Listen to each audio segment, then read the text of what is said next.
What up, though? Welcome to Woman Crush Every Day, where we discuss queer media, especially when it's black and especially when it's woman. I'm your host, Allison, aka Al Wu. And I'm your host, Tang B, aka Sean B. Scribe. And today we're going to be talking about Harlem, Season 2, Episode 3. Yes. But before we get into that, make sure you subscribe. Please. And also, if you are in the Detroit area, make sure that you check out Copper House. And you can use our discount, WCE, to get a discount, 10% off your stay. Copper House is a cannabis-friendly bed and breakfast. They also are an event space, so make sure you check them out. They're also owned by two queer black women, and it's Black History Month, so I know y'all supporting black business, and I know you're going to support Detroit black business, and you definitely going to support black queer women-owned business. All of that. So check out our discount code in the description, and with that, let's get into this episode. Let's go. All right. So, what was your favorite moment of episode 3? My favorite moment was Ty at Alicia and Evan's house, watching them fall asleep, watching the game show. Like, shout out to the game show boos. Watching. Definitely.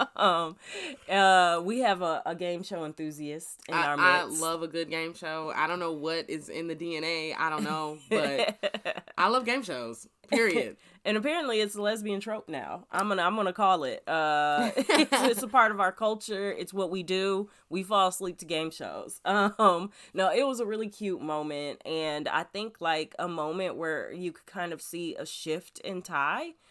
She, I think, learned something from their experience, something about the consistency that they have as a couple, the routine that they have, and that there's something comforting about that I think maybe Ty is searching for a little tiny bit. I don't think Ty is about to like tie herself down. I think, I couldn't resist. But it was a beautiful moment, and it was nice to see. We asked for, a nice functional queer couple, and we got one, and it's two black women. Yay! Yeah, totally. That absolutely fell into my favorite moment of this episode. Again, for one, just the healthy queer lesbian representation, the black lesbian representation, the game shows. I mean, when they were like, it was like old school Price is Right, I was like, oh my God, I know that channel. And I have sat here and watched that shit. I don't even know why, but like... It's good. It's good to see the fashions from back in the day. You can see the fashions. You can be like, how much this shit cost? Yeah. Oh my God, that was 75 cents. Like... Amazing. I mean, honestly, it's like a real life history lesson, like real time. I love it. Yes. But definitely that was my favorite part for all of the reasons, that you shared as well. So. Awesome. All right. Well, who was your woman crush? My woman crush had to be Alicia and Evan in this episode. They were the couple, the black lesbian couple that we're talking about. So, they were played by Aisha Lomax and Okima T. Moore. I think I got that right. Yes, Aisha Lomax is Alicia, and Okima T. Moore played Evan, and those two are my woman crushes off of this episode. Yes. I couldn't agree more. They're so cute. Love them. Hope to see a little bit more of them. Quinn was my runner-up for woman crush because she came out to her mom, and not only that, she like listened to what her mom had to say, and I think they were able to advance their relationship a little bit, like do like not maybe any healing, but I would say like they put like some like Neosporin on it, like they put like just a little bit of like antiseptic on it, like they cleaned it up a little bit, but they got a lot more healing to do. But yeah, I was proud of Quinn this episode for saying what was real for her. Yeah, stepping up, handling it. Okay, that's real. So what can stay, what can go? Oh my gosh. Okay. What can... I gotta start with what can go. Okay, I'm with it. Because Ty stealing from Amy.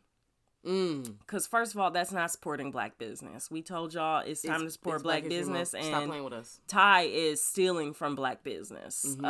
She went in there, she tried to get a new plant that she put down the garbage disposal, tried to do like, oh, well, I'll exchange it for something else, and then didn't even pay for the new plant that she took and left her raggedy plant there. Trash. Yeah, Ty is trash. Trashy Ty. That's why you getting sued by your husband, because you put bad karma into the universe. Facts. You putting Call bad it stuff out. out there, Call it out. and it's I coming back agree. to you. Yeah. Camille and Ian acting like weed is some other hard drug that it's not. I did also go. that can go. I did think it was funny that he called it science weed, because this new stuff you be doing a lot. Okay? Yeah, that made me laugh. That was a good one. So that was good. What can stay? Angie getting her pep talk from her mom. That was cute. That was cute. It was really cute to see, and see her relationship with her nieces and nephew and like her brothers. It was nice to see, yeah, her family, because we've really only met Quinn's family out of the group. So yeah, shout out to Angie's family. Lots of love there. I would go to your barbecue. That sounds fun. That was weird. All right, so for me, I will start with, I guess, can go as well. Totally agree. Ty needs to grow up. Oh my gosh. Ty just fine. I really want Ty to be my favorite person in the show, but she won't let it be. Just will not allow that. So Ty, that's the issue. But I also think what can go is, I'm still mad at Quinn for repeating that she got dumped. You didn't get dumped. By Isabella. Like, Isabella did not go to you and say, ma'am, it's been real, but it's over between us. Isabella said, I want to go home tonight. I have work to do. And I got a lot of stuff I'm working on. And we've been hanging out like every day. I just want to take a night off. We can come back. So I don't know who needs to hear this. I don't know who I'm driving this home for, but like, that is not a dump. Don't be toxic. Okay? Yeah. Don't be like that. Let people live. Let people breathe. Let people like stretch, have some career goals, reach some career goals, and yeah. So I'm still mad at that can go.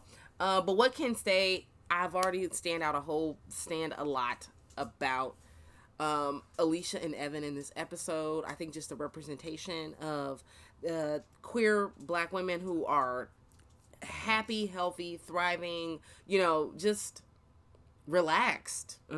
Not in crisis. Oh my God. Just able to be like, yeah, this is what we do, and we are at peace, and we're happy. I love it. Oh my God. I feel like, I was looking for like dog TV where you just like watch dogs playing and stuff like that. And I feel like if there was like a channel where you could just watch healthy Black lesbian relationships, just oh my God. Just go out there, and I will just see how y'all do that. They're just cooking dinner. I would tune that on in the background and just do other things. That's what I feel like that was for me, and I really appreciated it. So that type of stuff can stay. Absolutely, definitely can stay. All right, shall we move into queer canon? Yeah. All right. For me, queer canon. I think it's okay. So it's twofold. It's one, dads and their gay daughters. It's like a thing, right? Like, and a part of me is just like, it's probably a thing based on some toxic stuff of like dads being like, well, now I don't have to worry about her being with no man. I don't have to worry about a man doing her wrong. But I think there's also something that's really beautiful about this trope of the parent who is more likely to be accepting that there might be like a lifeline in there. There might be somebody who's like willing to listen, not caught up in what their expectation was of you, just like happy to be around you. So I thought that was beautiful. The relationship with Quinn and her dad, and that he already knows things and she's already talked to him and she's just trying to help him have a good birthday, and he's just like, baby girl, like, I want you to be good. The accent, everybody, so when the conversation got heated and everybody is like, look, I'm laying on the Caribbean hard right now. This is how I feel. Yes. I was like, oh, the conversation changed so quickly that just made me laugh. I loved it. I feel like the family code switch of like, yeah, now we're talking about real stuff. We're in it. Yeah. Yeah, that was great. That was cute. And then the other thing that's queer canon for me is that Ty has a totally separate queer friend group. which is so real. I Mm-hmm. feel like so many shows pretend like there isn't a Yeah. separate group where it's just like you and your queer people. The fact that her friends were just like, wait, Who? your other best friends? I thought we were the best friends. And Ty specifically said one of my three best friends I'm Mm-hmm. talking to. And I'm Mm-hmm. like, it's more than y'all. So y'all aren't even the best That was good. friends. Um That was good. That was a good pull out. just Yeah. because it's just so real. It's Yeah. just like Totally. the number of intersections that you have with a person does heavily influence like how they're able to relate to you. The amount of explaining you don't have to do, Yeah. the amount of stereotyping they aren't going to put on you to begin with. And I think like, you know, Angie and Camille and Quinn all make great friends. I also thought it was funny that Quinn was like, do I get to be a part of the queer friend group now? Like, Right. when does my invite kick in? Like, how many days? Is like a 90-day policy, a 30-day policy? Yeah. Like, when do I get the queer friend insurance? So yeah, just being able to see that and bring in this other friend group that exists and see the rapport that they already have with one another and the things that they used to do and how life has changed and that she trusts someone and is willing to learn from them. I don't think I've seen Ty have that relationship with this like four friends that we get to see. These queer friends seem to be more transformational for her. Mm-hmm. And Mm-hmm. I love it. Um, that's dope. Yeah, I think for me where this stood out in queer canon, it just felt like there are three queer stories happening in a not queer show right now. There's like three black queer stories happening in a Yes. show that is straight leaning, you know what I mean? It has like yeah. So I don't want to call it a straight show, but you know, like vibe checks. Yeah. Hello. You know Yeah. what I mean? And to have this representation in a way that's expansive, that, you know, shows us new worlds, I think is really, really cool. Yeah.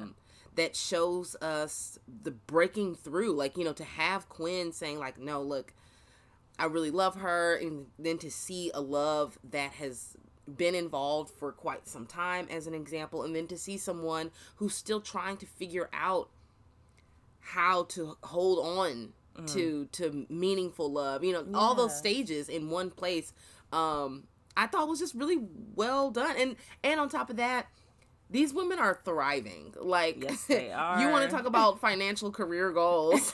Like, these women are getting it. Okay, so I just love that that the representation is there. That, you know, that young queer folks can see this and be like, hey, yeah, that, you know, if just because I am this identity, that doesn't mean that it's completely over for me. I can, you know, there are people in the world who are getting it, and I can be one of those people. Absolutely. They So, look great.